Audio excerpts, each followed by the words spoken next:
তীব্র গণ আন্দোলনের মুখে ২০২৪ সালের ৫ আগস্ট দেশ ছেড়ে ভারতে পালিয়ে যায় তৎকালীন প্রধানমন্ত্রী শেখ হাসিনা। ওই দিন রাতে জাতির উদ্দেশ্যে দেয়া ভাষণে রাষ্ট্রপতি মোহাম্মদ শাহাবুদ্দিন বলেছিলেন, আপনারা জানেন প্রধানমন্ত্রী শেখ হাসিনা রাষ্ট্রপতির কাছে পদত্যাগপত্র জমা দিয়েছেন এবং আমি তা গ্রহণ করেছি। এর প্রায় ১.৫ মাস পর একটি বিশেষ সাক্ষাৎকারে রাষ্ট্রপতি মোহাম্মদ শাহাবুদ্দিন বলেন, তিনি শুনেছেন প্রধানমন্ত্রী শেখ হাসিনা পদত্যাগ করেছেন, কিন্তু তার কাছে এই সংক্রান্ত কোনো দালিলিক প্রমাণ বা নথিপত্র নেই, যা নিয়ে সেই সময় বড় ধরনের বিতর্কের সৃষ্টি হয়। তার এই দুই ধরনের বক্তব্যের জন্য দাবি ওঠে অপসারণের।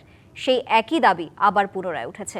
রাষ্ট্রপতি মোহাম্মদ শাহাবুদ্দিনকে অভিশংসনের মাধ্যমে অপসারণ করে তাকে গ্রেফতারের দাবিও আছে। কিন্তু রাষ্ট্রপ্রধানের পদে পরিবর্তনের প্রশ্নে সরকারের নীতি নির্ধারণী পর্যায়ে এখনো কোনো আলোচনা হয়নি বলে গণমাধ্যম সূত্রে জানা গেছে। সংবিধান বিশেষজ্ঞরা বলছেন, যেহেতু মেয়াদ রয়েছে, তাই মহামান্য রাষ্ট্রপতি মোহাম্মদ শাহাবুদ্দিন যদি পদত্যাগ না করেন অথবা তাকে অভিশংসন বা অপসারণ না করা পর্যন্ত নতুন রাষ্ট্রপতি নির্বাচনের আইনগত কোনো সুযোগ নেই। তবে সংসদে নিরঙ্কুশ সংখ্যাগরিষ্ঠতা পাওয়া বিএনপি সরকার চাইলেই রাষ্ট্রপতি পরিবর্তন করতে পারে, এমন আলোচনা রাজনীতির মাঠে চলমান। এমন প্রেক্ষাপটে বিএনপির স্থায়ী কমিটির সদস্য ও স্বরাষ্ট্রমন্ত্রী সালাউদ্দিন আহমদ বলেছেন, রাষ্ট্রপতি কোনো ব্যক্তি নয়, একটি সাংবিধানিক প্রতিষ্ঠান। তাই দলটির নেতারা এখন পর্যন্ত সংবিধান সমুন্নত রাখার পক্ষেই রয়েছেন বলে জানিয়েছেন। রাষ্ট্রপতি ইস্যুতে আসলে বিএনপির ভাবনা কি? বিএনপি কি চাইলেই অপসারণ করতে পারবে রাষ্ট্রপতিকে? আজকের এই আলোচনায়, প্রযত্নে বাংলাদেশের আলোচনায় আজ আমাদের সাথে স্টুডিওতে আছেন বিএনপি চেয়ারম্যানের উপদেষ্টা হাবিবুর রহমান হাবিব এবং আছেন বাংলাদেশ ছাত্র ইউনিয়নের সাবেক সভাপতি শরীফুজ্জামান শরীফ। আপনাদের দুজনকে আজকে প্রযত্নে বাংলাদেশে আমন্ত্রণ জানাচ্ছি। শরীফুজ্জামান শরীফ, আপনাকে দিয়ে শুরু করতে চাই। যেমনটা বলছিলাম, ২০২৪ সালের ৫ই আগস্টের যে ঘটনা, সেটিকে কেন্দ্র করে তখন বড় ধরনের বিতর্কের সৃষ্টি করেছিল। তখন রাষ্ট্রপতি মোহাম্মদ শাহাবুদ্দিন বলেছিলেন তার কাছে পদত্যাগপত্র জমা দিয়েছেন ক্ষমতাচ্যুত প্রধানমন্ত্রী। আবার পরে একই সাক্ষাৎকারে উনি বলেছিলেন যে তিনি শুনেছেন যে পদত্যাগ করেছেন, কিন্তু তার কাছে এমন কোনো দালিলিক প্রমাণ বা নথি নেই। এই বক্তব্য থেকে রাষ্ট্রপতিকে অপসারণের যে দাবি তখন জোরে সোরে উঠেছিল, এখন আবার সেই দাবি উঠেছে, অভিশংসনের কিংবা অপসারণের দাবি উঠেছে। একটু জানতে চাই, এই পরিস্থিতিতে রাষ্ট্রপতির পদে থাকা কিংবা পরিবর্তন আসলে রাজনৈতিক স্থিতিশীলতার জন্য কোনটি বেশি জরুরি? আপনাকে ধন্যবাদ, দর্শক শ্রোতাদেরকে ধন্যবাদ, সাথের আলোচককে শুভেচ্ছা। ২৪-এর ৫ই আগস্ট শেখ হাসিনার সাথে তার সরকার এবং দলের নেতারা দেশ থেকে পালিয়ে যাওয়ার পর তার ১৫ বছরের শাসনে যারা নানাভাবে আওয়ামী লীগের সঙ্গে ছিলেন এবং আওয়ামী লীগকে নানাভাবে সার্ভ করেছেন, এমনকি জুলাই অভ্যুত্থানের সময়ে যখন নিষ্ঠুর হত্যাকাণ্ডগুলো ঘটছিল, তখন যারা সেটিকে নীরবে সমর্থন করেছেন তাদের একজন হচ্ছেন রাষ্ট্রপতি মোহাম্মদ শাহাবুদ্দিন। তাকে অপসারণ করার দাবিটা, এই দাবির সঙ্গে বিপুল সংখ্যক মানুষ যেমন আছে, আবার তিনি এই পদে এখন থাকুক এটাও অনেকে চায়। রাষ্ট্রপতি শাহাবুদ্দিন সাহেব তার যে বক্তব্য, পরস্পর বিরোধী একটি বক্তব্যকে কেন্দ্র করে এনসিপির পক্ষ থেকে দাবিটা তোলা হয়েছে। গত ১.৫ বছরে এনসিপির পক্ষ থেকে অথবা যারা এনসিপি গঠন করেছেন, সমন্বয়ক যারা ছিলেন, আন্দোলনের সামনে ছিলেন, তারা কখনো কখনো আন্দোলনের মূল স্পিরিট থেকে দূরে সরে গিয়ে অন্যদের চাপিয়ে দেওয়া কতগুলো ইস্যু তারা সামনে নিয়ে এসেছেন। এবং একটা প্রবণতা তাদের মধ্যে ছিল, রাষ্ট্রের যে সমস্ত অর্গানগুলো আছে এক এক করে সমস্ত অর্গানগুলো ভেঙে ফেলা। আপনি ৫ই আগস্টের পর সংবিধান যখন স্থগিত করেননি অথবা বাতিল করেননি, যে সুযোগটা আপনার হয়তো ছিল, সেটি না করার পর আপনি মাঝপথে এসে যদি বলেন রাষ্ট্রপতিকে সরিয়ে দিতে হবে, মব ক্রিয়েট করে, এটি গ্রহণযোগ্য না এবং এটি মেনে নেওয়ার কোনো সুযোগ নেই। বিএনপি এই সময়কালে আমার অবজারভেশন যে যথেষ্ট দায়িত্বশীল আচরণ করেছে। বাংলাদেশে গণ অভ্যুত্থানকে ডাইভার্ট করার একটা চেষ্টা ছিল, বাইরের থেকে এখানে রাজনীতিকে ইন্টারফেয়ার করার একটা প্রচেষ্টা ছিল, এবং এগুলোর ভেতর থেকে আমাদের যে অবশিষ্ট যে কাঠামোগুলো ছিল সেগুলোকে ভেঙে ফেলার একটা প্রবণতা ছিল। আপনি গতকালকে নেপালের নির্বাচনটা দেখেছেন, প্রায় একইভাবে গণ অভ্যুত্থান হয়েছে, কিন্তু তারা তাদের যে কাঠামোগুলোতে আঘাত করেনি। তারা তাদের দেশে কাউকে মব ক্রিয়েট করে তার বাড়িঘর ভাঙেনি, লুটপাট চালায়নি, এবং আন্দোলনের সহায়ক যে শক্তি ছিল সেই শক্তির মধ্যে তারা বিভাজন করেনি। তাদের সেখানকার ছাত্র নেতারা এক একজন দানব হয়ে ওঠেনি, যেটা আমাদের এখানে হয়েছে। গতকালকেও একজন দেখলাম সমন্বয়ককে 2 দিনের রিমান্ডে নেওয়া হয়েছে দ্বিতীয় দফায় চাঁদাবাজি করতে গিয়ে ধরা পড়ার কারণে। আমি রাষ্ট্রপতি ইস্যুতে বিএনপির যে পজিশন শুধু না, আপনি যদি সংবিধানকে ওন করেন, বিএনপির সংখ্যাগরিষ্ঠতা থাকার কারণে সে যদি চায় রাষ্ট্রপতিকে এই পদে রেখে দিতে পারে তার মেয়াদ শেষ না হওয়া পর্যন্ত, অথবা তাকে সরিয়ে দিতে পারে। তবে রাষ্ট্রপতি ইতোমধ্যেই তার অবস্থান পরিবর্তনের কারণে তিনি যাদের দ্বারা নির্বাচিত হয়েছিলেন এবং যে কথা সেই সময় বলেছেন, এখনকার রাজনৈতিক প্রেক্ষাপট পরিবর্তন হওয়ার কারণে সেখান থেকে তাকে সরে আসতে হয়েছে। এই ধরনের একটি জায়গায় আমার মনে হয় আদর্শের প্রতি যদি নিষ্ঠা থাকে তাহলে তার এই পদে থাকা উচিত না। এটি তার যে পলিটিক্সটা বিলং করেন, তিনি দীর্ঘদিন ধরে যে রাজনৈতিক দলটিকে ধারণ করতেন সেই দলের রাষ্ট্রপতি হিসাবে তিনি দায়িত্ব পালন করছেন। এখন তিনি যদি রাজনৈতিক পট পরিবর্তনের কারণে তার বক্তব্যকে চেঞ্জ করে, গতকালকে দেখেছেন তিনি এতদিন জয় বাংলা বলে শেষ করতেন, এখন বাংলাদেশ জিন্দাবাদ দিয়ে শুরু করেছেন। এটা যদি তিনি কন্টিনিউ করেন এবং এই কন্টিনিউ করে যদি তিনি পদে থাকেন, তাহলে ধরে নিতে হবে পদের প্রতি তার একটা সীমাহীন লোভ আছে। যে কোনো ব্যক্তি আত্মমর্যাদার জায়গা, রাজনীতির প্রতি যদি কমিটমেন্ট থাকে তাহলে এই জায়গাটায়, তবে এই জায়গাটার থেকে তার সরে যাওয়া উচিত। তবে এনসিপি যে দাবিটা তুলছে এই দাবিটা যৌক্তিক না, এটা অযৌক্তিক। এবং এনসিপি অথবা জামাত বা তাদের যে জোটটা আছে, আপনি প্রায় খেয়াল করবেন নির্বাচনের আগে তারা 4টা দফা তুলেছিল। জাতীয় পার্টি নিষিদ্ধ করা, রাষ্ট্রপতির পদত্যাগ করা, তারপর হচ্ছে পিআর সিস্টেম করা। সেখান থেকে তারা ভোটের আগে আগে সবগুলো হাওয়ায় মিলিয়ে গেল। এখন এসে আবার নতুন কতগুলো দাবি তুলছে। তাদের যে দাবিগুলো তোলা, এই দাবিগুলো হচ্ছে এক একটা সিজন আসলে তারা এক এক রকমের দাবি তোলে। তার সাথে রাষ্ট্রপতির চলে যাওয়া থাকাকে আমি যুক্ত করব না। তবে যদি রাষ্ট্রপতি তার নিজের প্রতি, পদের প্রতি এবং তার দীর্ঘ রাজনীতির প্রতি কমিটমেন্ট থাকে, তাহলে আমার উচিত যে তিনি যদি তার ওই অবস্থানকে পরিবর্তন করতে বাধ্য হন, তাহলে এই পদে তার থাকা উচিত না। জি, হাবিবুর রহমান হাবিব, যে প্রসঙ্গ তুলে শরীফুজ্জামান শরীফ বলছিলেন রাষ্ট্রপতির পদে থাকা কিংবা পরিবর্তন কোনটি আসলে রাজনৈতিক স্থিতিশীলতার জন্য জরুরি, সেই প্রসঙ্গ তুলে যখন উনি বলছিলেন, বিএনপি নেতৃত্ব যেমনটা বলছে রাষ্ট্রপতি একটি সাংবিধানিক প্রতিষ্ঠান এবং সংবিধান সমুন্নত রাখাই এখন আসলে বিএনপির অবস্থান। এই পরিস্থিতিতে এই যে রাষ্ট্রপতি ইস্যুতে বিএনপির ভাবনা নিয়ে নানা মহল থেকে আলোচনার সৃষ্টি হচ্ছে, একটু জানতে চাই বিএনপির ভাবনা কি এটি নিয়ে, আর বিষয়টি কি পুরোপুরি সাংবিধান প্রক্রিয়ার মধ্যেই দেখতে চান নাকি ভবিষ্যতে আসলে কোনো পরিবর্তনের সম্ভাবনাও রয়েছে ইতোমধ্যে? আপনাকে ধন্যবাদ। আপনার মাধ্যমে ডিবিসির সম্মানিত দর্শক শ্রোতাদেরকে আমার সশ্রদ্ধ সালাম, বিজ্ঞ সমালোচককে আমার শুভেচ্ছা। আমার বক্তব্য এখানে খুব পরিষ্কার। রাষ্ট্রপতি রাজনৈতিক অতীত কী ছিল আমরা সবাই জানি, কিন্তু রাষ্ট্রপতি যে বিশাল বড় একটা কাজ করেছেন, এই কাজের তো আপনার কোনো তুলনা হয় না।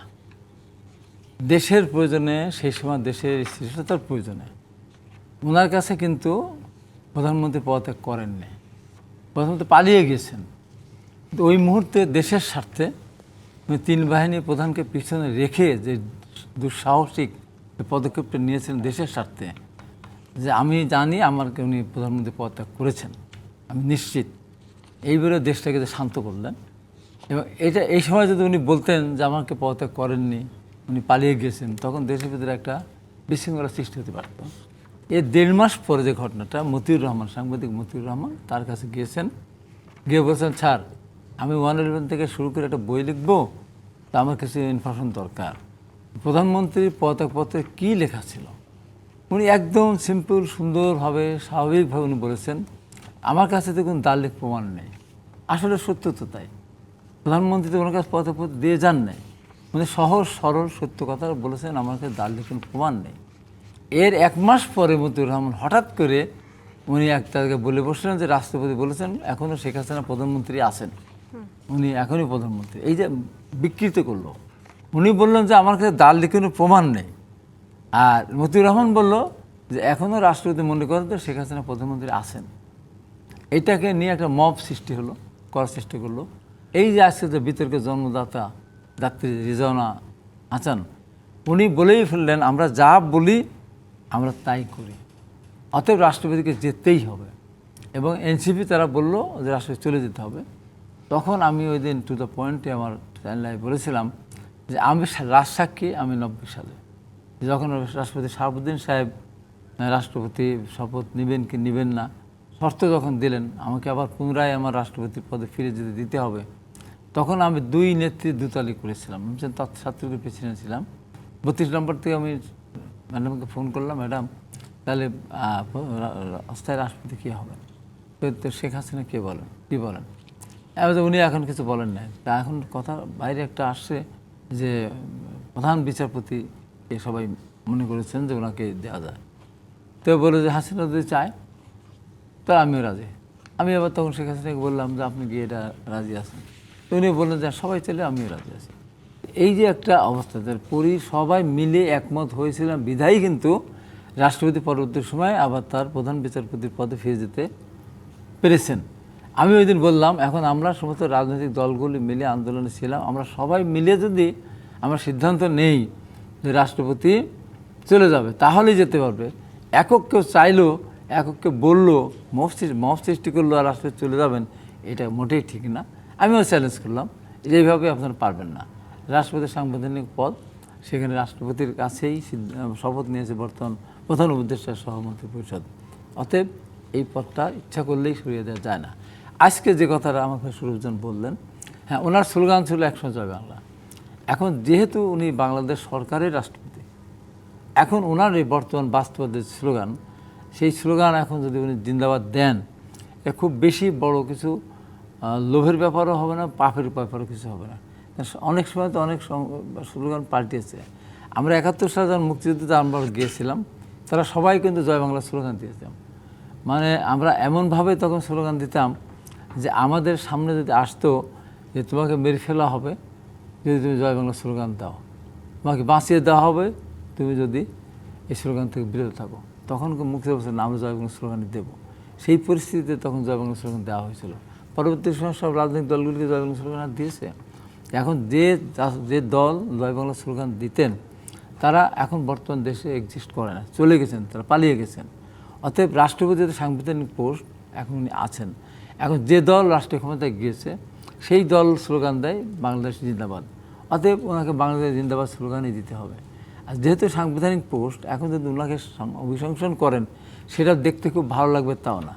মাঝখানে যদি এনসিপি বা ওই যে হাসানদের মতো মানুষের কারণে যদি ওনাকে সরিয়ে দেওয়া হতো, তখন বাংলাদেশে আজকে যে একটা নির্বাচন হয়েছে, যে একটা গণ পরিবেশ ফিরে এসেছে, সেই পরিবেশ কিন্তু হতো না, থাকতো না, আজও নির্বাচন হতো না। রাষ্ট্রপতি শাহাবুদ্দিন সাহেব সরিয়ে গেলে কে রাষ্ট্রপতি হতেন সেটা নিয়ে একটা ঝামেলা বাঁধত, কে প্রধান উপদেষ্টা সেটা নিয়েও একটা সমস্যা জট বাঁধত। যে কারণে রাষ্ট্রপতি তখনকার সময়ের প্রয়োজনে যে কাজটি করেছেন সঠিক কাজটা করেছিলেন, কিন্তু মতিউর রহমান নিজে এই ষড়যন্ত্রের সাথে উনি জড়িয়ে গিয়েছেন। উনি গিয়েছেন চা খেতে, চা খাওয়ার টেবিলে রাষ্ট্রপতি ওনাকে বলেছেন যে আমার কাছে দালিক প্রমাণ নেই। বাস্তবিক দালিক প্রমাণ নেই, প্রমাণ পাবে কোথায়? উনি তো পালিয়ে গেছেন। তো সেটা নিয়ে একটা অস্থিরতা সৃষ্টি করার চেষ্টা করেছিল। এখন রাষ্ট্রপতিকে বিএনপি যেহেতু সংখ্যাগরিষ্ঠ দল, একক সংসদের দল, বিএনপি ইচ্ছা করলে রাষ্ট্রপতি রাখতেও পারেন, ইচ্ছা করলে রাষ্ট্রপতিকে বাদও দিতে পারেন। কিন্তু আমার মনে হয় যে যেহেতু একজন রাষ্ট্রপতি দেশের ক্রাইসিস পিরিয়ডে দেশটাকে একটা স্থিতিশীল পরিবেশে নিয়ে আসছেন, এবং ওনার নেতৃত্বেই বা উনি রাষ্ট্রপতি থাকা অবস্থায় তত্ত্বাবধায়ক বা ইন্টারিম গভর্নমেন্ট একটা সুন্দর নির্বাচন করেছেন। নির্বাচন নিয়ে অনেক বিতর্ক আছে, টুকিটাকি বিতর্ক আছে, তারপর সার্বিক অর্থে এই বাংলাদেশে এত ভালো নির্বাচন আর কোনোদিন হয়নি। আমার ওখানে আমার কমপ্লেন আছে, আমার ওখানে যার ব্যক্তিগতভাবে ওখানে আমার ইউনো সরাসরি আমার নির্বাচনের বিরুদ্ধে করেছে, ডিসি নির্বাচনের বিরুদ্ধে করেছে, প্রশাসন ওখানে অস্ত্র উদ্ধার করে নেয়, নানান কারণে আমার ওখানে রেজাল্ট আমার পক্ষে আসেনি। তারপরেও আমি বলবো সার্বিক নির্বাচন ভালো হয়েছে, দু একটা জায়গায় এমন হয়েছে। এবং এর পিছনে আরও একটা কারণ আছে যে আমাদের বিএনপি যে বিদ্রোহী প্রার্থী ছিল, এই বিদ্রোহী প্রার্থীগুলো না থাকতো তাহলে এই প্রশাসন যতটুকু মানে ষড়যন্ত্র করেছে, এই ষড়যন্ত্র করেছে, নিশ্চিত ষড়যন্ত্র করেছে, এই ষড়যন্ত্র করে কিছু করতে পারতো না। আজকে জামাত ইসলামের পক্ষ থেকে বিএনপির বিরুদ্ধে যে কারচুপির কথা বলা হচ্ছে, রিজওয়ানা হাসান যেটা বলেছে, এটা মোটেই ঠিক না। কারণ বিএনপি তো একাই 185 আসন পাওয়ার অভিজ্ঞতা আছে, আর জামাত ইসলামের 54 বছরের রাজনীতির ইতিহাসে মাত্র 53টা আসন পেয়েছিল, তা বিএনপির সাথে দুইবার সমঝোতা করে 1991 সালে এবং 2001 সালে। অতএব আজকের এই নির্বাচনটা নিয়ে বিতর্ক করার কোনো সুযোগ নাই। দু একটা জায়গা বিশেষে যেমন আমার আছে, এরকম দু একটা আছে, সবগুলিতে না। এখন সার্বিক অর্থে আমি বলতে চাই দেশটা এমনি, দেশে এখন একটা আর্থিক সংকট দেখা দেবে, তেল সংকট দেখা দেবে, ইরানে যুদ্ধ চলছে, যুদ্ধ কোথায় গিয়ে দাঁড়াবে তার কিন্তু শেষ নেই। এখন আমাদের দেশ থেকে মিডল ইস্টে প্রায় মানুষ যেত, হাজার হাজার মানুষ যেত, দাওয়া বন্ধ হয়ে গেছে, কেউ কেউ কিন্তু চলে আসছে, রেমিটেন্স আসছে না। এই মুহূর্তে নতুন করে দেশের ভিতরে কোনো ষড়যন্ত্র বিশৃঙ্খলা সৃষ্টি করার চেষ্টা করে যদি কেউ, তাহলে বলবো তারা এই দেশের ভালো তারা চায় না। হ্যাঁ, আসলে চায়ও না তারা। আজকে যে বিরোধী দল যারা হয়েছে, এই বিরোধী দল তারা হতে পারতেন, নগণ্য বিরোধী দল হতো তারা। স্বতন্ত্র প্রার্থী না থাকলে খুব 20টা সিট পেত, 20টার বেশি আসন তারা পেত না। কিন্তু আজকে তারা এই আওয়ামী লীগের ভোট নিয়ে এই পর্যায়ে গিয়ে তারা যদি মনে করে যে আওয়ামী লীগকে সাথে করে নিয়ে ষড়যন্ত্র করে দেশের ভিতরে একটা বিরোধী দলের যারা আছেন তারা তো বেশ গতকালকেও দেখেছি বিক্ষোভ করেছেন যে তাদেরকে আসলে ইলেকশন ইঞ্জিনিয়ারিং হারাবে কেন, তাদের তো এত কথা না, তাদের বিজয় ছিনিয়ে নেওয়া তাদের হয়েছে। বিজয়টা সেক্ষেত্রে এখন তাদের নতুন দাবি যে বিরোধিতা করছেন, রাষ্ট্রপতিকে অপসারণ করে গ্রেফতার করতে হবে এমন বিরোধিতা যে করছেন, সেটি আসলে সাংবিধানিক, এটার সাথে সাংবিধানিক এটা সম্পর্ক। তাদের তো 7-8% তাদের এই ছিল, সমর্থন ছিল, সেখান থেকে তার 31% উপর তারা চলে গেছে। কার ভোট? তাদের নিজেদের কোনো ভোট আছে। বিএনপির তো এখন কার্যকর দরকার নেই। আমাকে আমার একজন অনেক অনেক বড় একজন বিচারক আমাকে বললেন, আমার 2টা বোন বাইরে থাকে, তো আমি ইচ্ছা করলে 2টা ভোট আপনি দিয়ে দিলাম। প্রশ্নই ওঠে না। আমাদের ভোট, চুরি করা ভোট, টাকার বিনিময়ে ভোট, যেমন জামাত ইসলাম টাকা দিয়ে ভোট কিনেছে, কোটি কোটি টাকা দিয়ে তারা ভোট কিনেছে, লাখ লাখ না, কোটি কোটি টাকা দিয়ে। এবং অনৈতিক যতগুলি অনৈতিক পদক্ষেপ, সবগুলি অনৈতিক পদক্ষেপ নিয়েছে। বিএনপি কোনো অনৈতিক পদক্ষেপের ভিতরে যায় না। আমারও কোনো 2-1টা জায়গা ছিল আমি ইচ্ছা করলে ভোটটা এদিক ওদিক করতে পারতাম, আমি প্রশ্নই ওঠে না। আমি সারা জীবন আন্দোলন সংগ্রাম করেছি সুস্থ ভোটের জন্য, মানুষের গণতান্ত্রিক অধিকার প্রয়োগ করার জন্য। আমি এখানে তো মানুষের ভোট নিয়ে বা ফলস ভোট দেবো না। তো জামাত ইসলাম যে এটা তুলেছে, এটা সম্পূর্ণটা অমূলক এবং এটার সাথে কোনো ভিত্তি নাই। এবং এটাকে সুযোগ করে দিয়েছে রিজওয়ান হাসান চৌধুরী। রিজওয়ান হাসানের বিরুদ্ধে আমরা ব্যবস্থা গ্রহণ করলে এটা মানে খুব বড় কিছু হবে না, উচিতই তার বিরুদ্ধে, কারণ সে একটা সুন্দর নির্বাচনকে অভিশংসনের যে সুযোগ নেই, অভিযোগ ছাড়া আইন অগ্রা যেমনটা বলছেন, কোনো ধরনের অভিযোগ ছাড়া এই যে বিরোধী দলের জামাত কিংবা এনসিপির যেই দাবি উঠেছে রাষ্ট্রপতিকে অপসারণ করে গ্রেফতার করতে হবে, এই ধরনের দাবি আসলে অভিশংসনের কোনো সুযোগ নেই। সেখানে যদি কোনো ধরনের বড় ধরনের অভিযোগ না থাকে, সেই ক্ষেত্রে এই যে বিরোধী দলের দাবিগুলো, সেটি আসলে কতটা সাংবিধানিক কিংবা রাজনৈতিক, এই প্রসঙ্গে আপনার কাছে আরেকটু শুনতে চাই। বিরোধী দলের এই দাবি একেবারেই অসাংবিধানিক, সাংবিধানিক কোনো ভিত্তি নেই। কারণটা কি? কোন কারণে রাষ্ট্রপতিকে গ্রেপ্তার করতে হবে? কোন কারণটা কি? একটা রাষ্ট্রপতি একটা নির্বাচন সুন্দরভাবে সম্পন্ন করার জন্য যাবতীয় ব্যবস্থা গ্রহণ করলেন। ওই কথাটা আপনি দেখেন, আজকে যে যত কথাই বললেন, 5 তারিখ থেকে 8 তারিখ পর্যন্ত ডক্টর ইউনূস শপথ নেওয়ার আগ পর্যন্ত দেশটাকে কে রক্ষা করেছে? দেশটাকে তখন রাষ্ট্রপতি রক্ষা করেছেন 3 বাহিনী প্রধানকে নিয়ে। আজকে তার বিরুদ্ধে আপনি যে বললেন অবসংরক্ষণ করে দিতে হবে, এতে কোনো যুক্তি নাই। এবং বরঞ্চ যারা এগুলো অভিযোগটা নিয়ে আসছে তাদের যদি আমরা কর্মকাণ্ড দেখি, শরীফুজ্জামান শরীফ আমার সাথে আমরা 90-এর আন্দোলন করেছিলাম, আমরা সিনিয়র ছিলাম, ও আমাদের সাথে ছিল, আমাদের তো কোনো পরিবর্তন হয়নি। আমরা যে টিমের ছিলাম 2-1 জন বাদে শরীফ, সবাই আমরা ওই জায়গায় আছি। কিন্তু এই যে যারা পরিবর্তনের এই 36 দিনের পরিবর্তনের সাথে যারা ছিল, তাদেরকে আমরা সমীহ করি। কিন্তু তারা যদি মাথার উপরে বসে যদি পেরেক মারতে থাকে, তাহলে কতক্ষণ পর্যন্ত তার মাথাটা আমি চুপ করে ওখানে তাদের পেরেকের নিচে বসিয়ে রাখবো? তারা যে সমস্ত কথাবার্তা বলে, উদ্ধত্যপূর্ণ কথাবার্তা বলে, অসম্মানজনক কথাবার্তা বলে, মানে যাতা বলে। এবং কিছু কিছু নেতারাও, কিছু কিছু সাংবাদিক বিদেশ থেকে রাষ্ট্রপতিকে নিয়ে যে সমস্ত কথাবার্তা বলে, কুত্তার বাচ্চা শাহাবুদ্দিন। আর শাহাবুদ্দিন তো একজন মুক্তিযোদ্ধা, মুক্তিযোদ্ধা কুত্তার বাচ্চা হতে পারে না। সেনাবাহিনীকে সৌর বাচ্চা সেনাবাহিনী ক্যান্টন উড়াই দেবে, কোন ভাষা? এই সেনাবাহিনী রাষ্ট্রপতি যদি দেশটা রক্ষা না করতো, তার কোথায় যেত? সেনাবাহিনী যদি সেদিন এই দৃঢ়তা না দেন, দৃঢ় অবস্থান না নিত, কেউ কেউ ক্যান্টনমেন্টের ইট খুলে নিয়ে আসতে চায়। এই সমস্ত মানে কি বলবো, এইগুলোর সুযোগটা পেয়েছে। আমার দুঃখ লাগে, আমার কষ্ট লাগে। বিএনপির এই বিদ্রোহী এই বেইমানগুলি যদি বিএনপির সাথে বেইমান না করতো, তারেক রহমানের সাথে যদি বেইমানি না করতো, তারেক রহমান কথাদের শুনতো, ম্যাডাম খালেদা জিয়ার কবরের মাঠে শুকালোই না। তারেক রহমান দেশে আসলেন এতদিন পরে, তার নমিশন, তার সাথে কথা দিয়ে যারা গেল যে যাকে নমিশন দেওয়া হবে তার পক্ষে কাজ করবো, তারা সেখানে বিদ্রোহ করলো। সারা দেশের মানুষ তারেক রহমানের কথা শুনছে, কিন্তু বিএনপির বিদ্রোহে তারেক রহমানের কথা না শোনার কারণে আজকে তার আস্ফালন দেখানোর সুযোগ পাচ্ছে। 20টা আসনের ভিতরে চলে আসলে কি আসন দেখাতে পারতো? এত কিছু বিএনপিকে চাঁদাবাজ, তারেক রহমান চাঁদাবাজ, ম্যাডাম এত খারাপ, জিয়া রহমান খারাপ, কত কিছু বলছে। তারপর তো দেশের মানুষ ভোট দিয়েছে বিএনপিকে, তারেক রহমানের বিশ্বাস থেকে। আর এই বিদ্রোহী প্রার্থী না থাকলে 170টা আসন পেত বিএনপি। তখন ওদের এই চাঁদাবাজের সেই যে দাবি, সেটাও মানুষের কাছে গ্রহণযোগ্যতা হতো না। এবং আজকে যে রাষ্ট্রপতিকে নিয়ে বা আজকে দেশকে নিয়ে, দেশের মানুষকে নিয়ে এই যে আক্তারুজ্জামান, মেজর আক্তারুজ্জামান একের পর এক বয়ান দিয়ে যাচ্ছে, অযোগ্য লোককে, বয়স্ক লোক না। আরে বাবা, আন্দোলনের এটা কে থাকবে?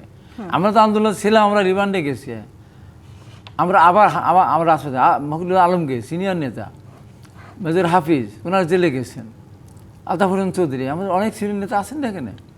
একতরফাভাবে বিএনপির জুনিয়র নেতা, হ্যাঁ একটা মন্ত্রিপদ গঠন হয়েছে, প্রথম পর্যায়ে সবই যে সুন্দর হবে 100%, এটা তো না হতে পারে। আস্তে আস্তে দিন যাক। উনি যে পদক্ষেপগুলো নিয়েছেন, হ্যাঁ কিছু কিছু ক্ষেত্রে ভুল ত্রুটি হতেই পারে। ঢালাওভাবে সরকারের বিরুদ্ধে এখন বক্তব্য দিয়ে নির্বাচনটাকেই এখন যদি ওরা করতে হয়। এখন আমি একটা কথা বলি, এই নির্বাচনটা নিয়ে ওরা বেশি কথা বলতেছে যারা, বিশেষ করে জামাত ইসলাম, আওয়ামী লীগের ভোট ছাড়া তারা তো মানে 20% ভোটও তারা পেত না। 31% ভোটের কথা বলে কার ভোট? এই ভোট কি তারা কামাই করছে? নিশ্চয়ই না। আওয়ামী লীগ তাদেরকে ভোট দিয়েছে, বিএনপি যদি অ্যাবসলিউটলি দিতে। তারপরেও বলবো, বিএনপি যদি বিদ্রোহী প্রার্থী না থাকতো, আওয়ামী লীগ দিয়েও কিছু করতে পারতেন, কারণ বিএনপির প্রতি মানুষের বিশ্বাস ছিল। আমার নেতার প্রতি আমার আহ্বান থাকবে, এই বিএনপি তারা বিদ্রোহী প্রার্থী জয়লাভ করেছে অথবা হেরেছে, কাউকে আর কোনোদিন দল নেওয়া উচিত না, কোনো দিন নেওয়া উচিত না। তাই দলের দুঃসময় তারা বিরোধিতা করেছে। অতএব সামনের দিকে তারেক রহমানের যে কতগুলি বৈশিষ্ট্য, উনি যেভাবে এগিয়ে যেতে চাচ্ছেন, যদি উনি বেশি মানুষের সাথে মিশে গিয়েছেন, উনি প্রোটোকল পর্যন্ত উনি রাখেন নাই, প্রোটোকলটা রাখার দরকার আছে। উনি বিশ্বাস করেন জনগণকে যে না, আমার দেশের মানুষ, আমি তো কোনো অন্যায় করি নাই, আমাকে কী বলবে। তাছাড়া দেখেন, এই যে গাড়ি নেবেন না, প্লট নেবেন না, এই যে মন্ত্রীদের যে সময় মতো অফিসে যাওয়া, আস্তে আস্তে আস্তে উনি উনি উনি উনি ইয়াং না, ওনার বয়স 60 বছর উপরে, কিন্তু ওনার চাল চলন বলনে ইয়াং। এবং উনি ওনার কতগুলো নিজস্ব ইয়ে আছে, যে আগেকার রাষ্ট্রপতি যারা প্রধানমন্ত্রী ছিলেন তারা নিজেরা কিন্তু সব কিছু কম্পিউটার সব কিছু দেখে করতেন না, উনি কিন্তু সব হিসাব রাখেন, কে কোথায় কোন মন্ত্রী কী করছে।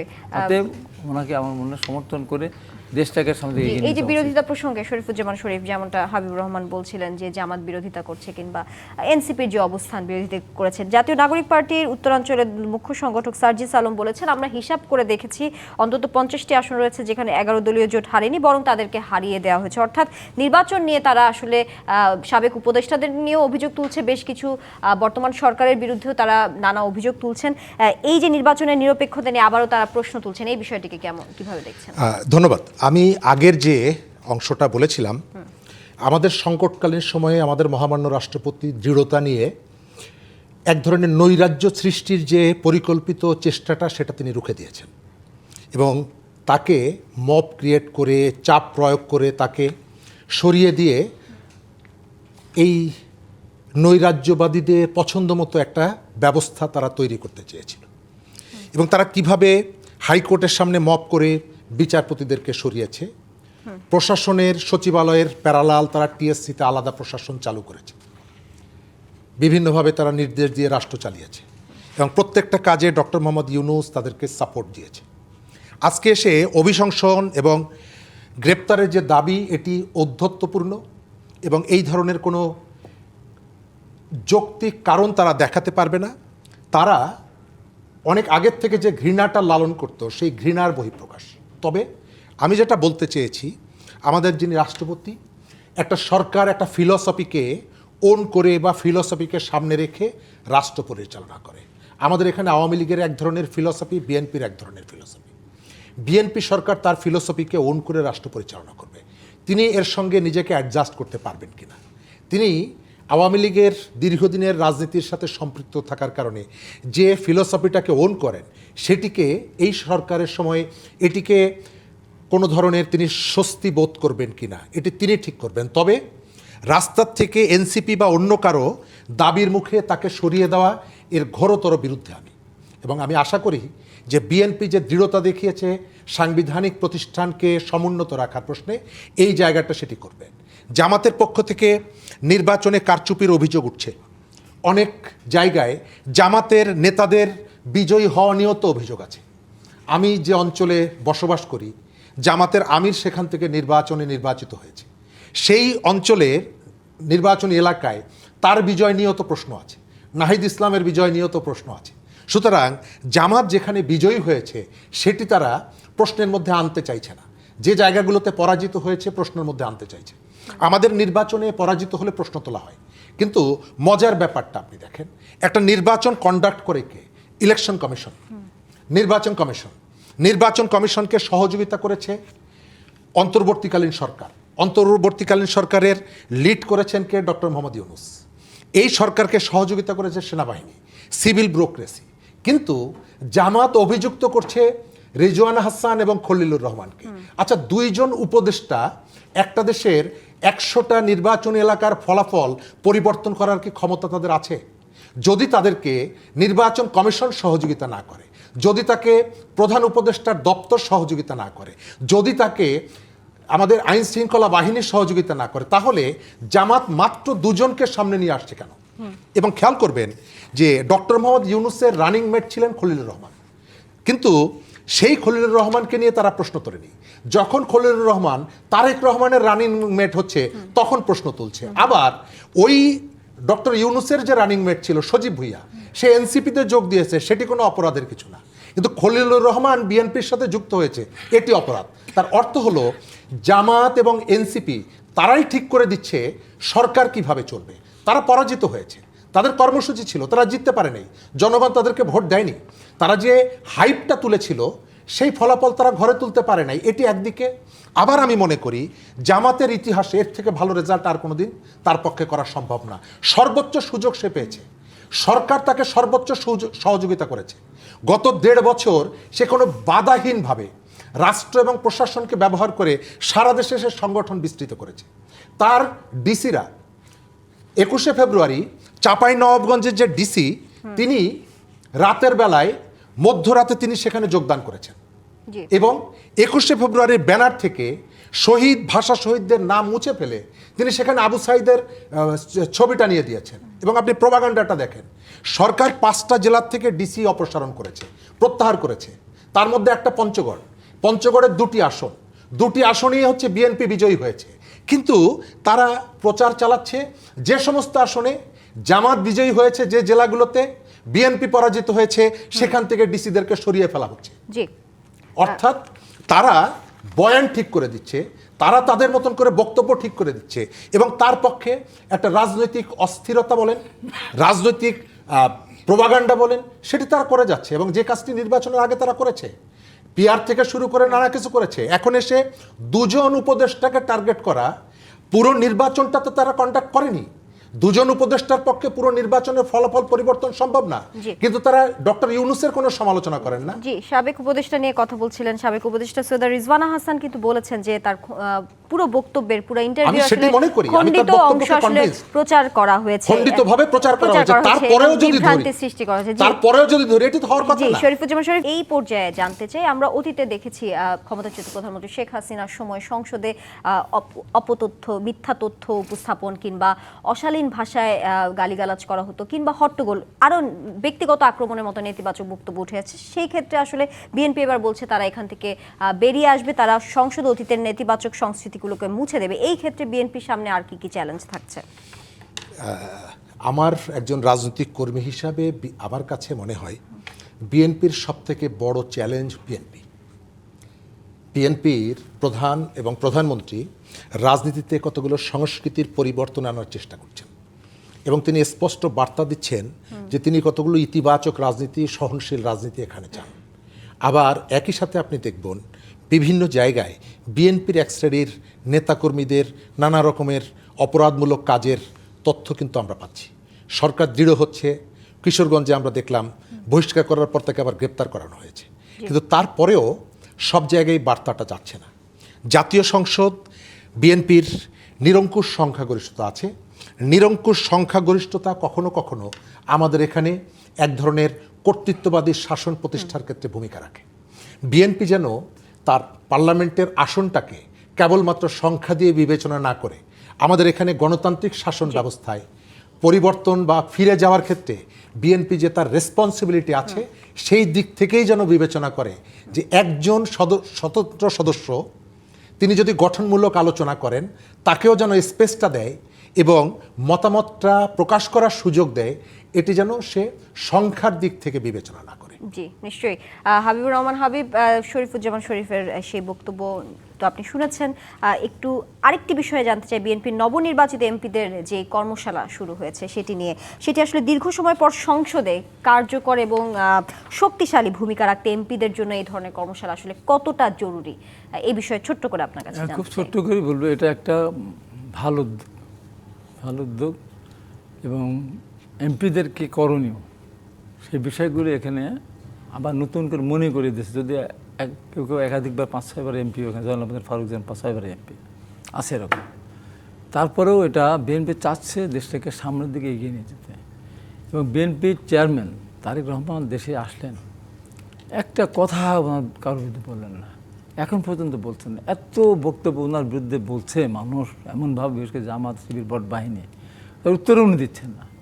মানে একটি কথা যে আমি দেশটাকে সামনে এগিয়ে নিয়ে যেতে চাই এবং সংসদে যেন পরিশীলিত যেন আলাপ আলোচনা হয়, আগের মতো এইটা ধরবো মারবো খাবো এইটা তারেক রহমান দৃঢ়তার সাথে এটা মোকাবেলা করবেন বলে আমি বিশ্বাস করি।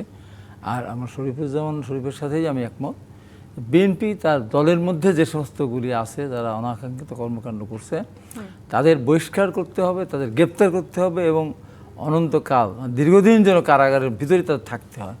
এবং এর মধ্য দিয়েই দেশটাকে সামনে দিকে এগিয়ে নিয়ে মানুষের প্রতি বিশ্বাস অর্জন করবেন। আর সর্বশেষে যে যাই বলুক না কেন, রাষ্ট্রপতিকে অভিশংসন করার মধ্য দিয়ে নতুন করে দেশের ভেতরে কোনো রকমের সংকট সৃষ্টি না হোক, এটা প্রত্যাশা করুন।